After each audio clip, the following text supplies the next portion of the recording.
Hi guys. ಇವತ್ತಿನ news ಪೇಪರ್ನಲ್ಲಿ ಮಲ್ಲಿಕಾರ್ಜುನ್ ಖರ್ಗೆ ರವರು ರಾಜ್ಯಸಭೆಯ ಸದಸ್ಯರಾಗಿ ಪ್ರಮಾಣ ವಚನ ಸ್ವೀಕರಿಸಿ ಮತ್ತೆ ರಾಜ್ಯಸಭೆಯ ಪ್ರತಿಪಕ್ಷದ ನಾಯಕರಾಗಿ ಆಯ್ಕೆಗೊಂಡಿದ್ದಾರೆ. ಇಲ್ಲಿ ಇವ್ರ ಜೊತೆಗೆ ನೂತನವಾಗಿ ಆಯ್ಕೆಗೊಂಡಿರ್ತಕ್ಕಂಥ 8 ಸಂಸದರು ರಾಜ್ಯಸಭೆ ಸದಸ್ಯರಾಗಿ ಪ್ರಮಾಣ ವಚನ ಸ್ವೀಕಾರ ಮಾಡಿದ್ದಾರೆ. ಇಲ್ಲಿ ಮುಖ್ಯವಾಗಿ ಬರ್ತಕ್ಕಂಥದ್ದು ರಾಜ್ಯಸಭೆ ಅಂತೇಳಿ. ಈ ರಾಜ್ಯಸಭೆಯ ಬಗ್ಗೆ ಅಧ್ಯಯನ ಮಾಡೋದಾದ್ರೆ ಈ ಮೊದಲನೇದಾಗಿ ಆರ್ಟಿಕಲ್ 79 ಸಂಸತ್ತು ಅನ್ನೋದ್ರ ಬಗ್ಗೆ ಹೇಳ್ತೈತಿ. ಈ ಸಂಸತ್ತು ಏನನ್ನು ಒಳಗೊಂಡೈತೆ ಅಂತಂದರೆ ರಾಷ್ಟ್ರಪತಿ, ರಾಜ್ಯಸಭೆ ಮತ್ತು ಲೋಕಸಭೆ ಅಂತೇಳಿ. ಈ ರಾಜ್ಯಸಭೆ ಅನ್ನೋದು ಆರ್ಟಿಕಲ್ 80 ಪ್ರಕಾರ ಬರ್ತಕ್ಕಂಥದ್ದು. ಆರ್ಟಿಕಲ್ 80 ಪ್ರಕಾರ ರಾಜ್ಯಸಭೆ ಇದು ಬಂದರೆ ಆರ್ಟಿಕಲ್ 81 ಪ್ರಕಾರ ಲೋಕಸಭೆ ಅಂತ ಬರ್ತೈತಿ.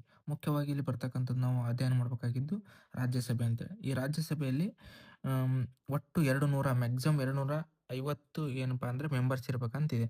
ಈ 250ರಲ್ಲಿ 238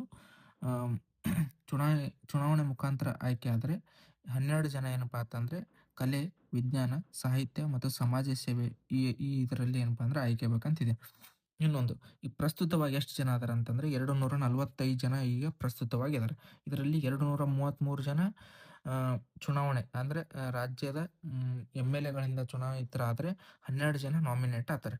ಈ 233 ಜನದಲ್ಲಿ 225 ಜನಗಳು ರಾಜ್ಯಗಳಿಂದ ಆದರೆ 8 ಜನ ಬಂದು ಕೇಂದ್ರಾಡಳಿತ ಪ್ರದೇಶದ ಮುಖಾಂತರ ಆಯ್ಕೆ ಆಗ್ತಾರೆ. ಈ ಕೇಂದ್ರಾಡಳಿತ ಪ್ರದೇಶದಲ್ಲಿ ದೆಹಲಿಯಿಂದ 3 ಜನ ಮೆಂಬರು, ಜಮ್ಮು ಕಾಶ್ಮೀರದಿಂದ 4 ಜನ, ಪುದುಚೇರಿಯಿಂದ 1. ಹೀಗೆ ಆಯ್ಕೆ ಆದಂಥ ರಾಜ್ಯಸಭಾ ಸದಸ್ಯರು ಅವರ ಕಾಲಾವಧಿ ಅಂದರೆ ಎಷ್ಟು ಟರ್ಮ್ಗೆ ಇರ್ತಾರೆ ಅಂದರೆ 6 ವರ್ಷದ ಅವ್ರು ಏನಪ್ಪ ಅಂದ್ರೆ ಟರ್ಮ್ ಇರ್ತೈತಿ.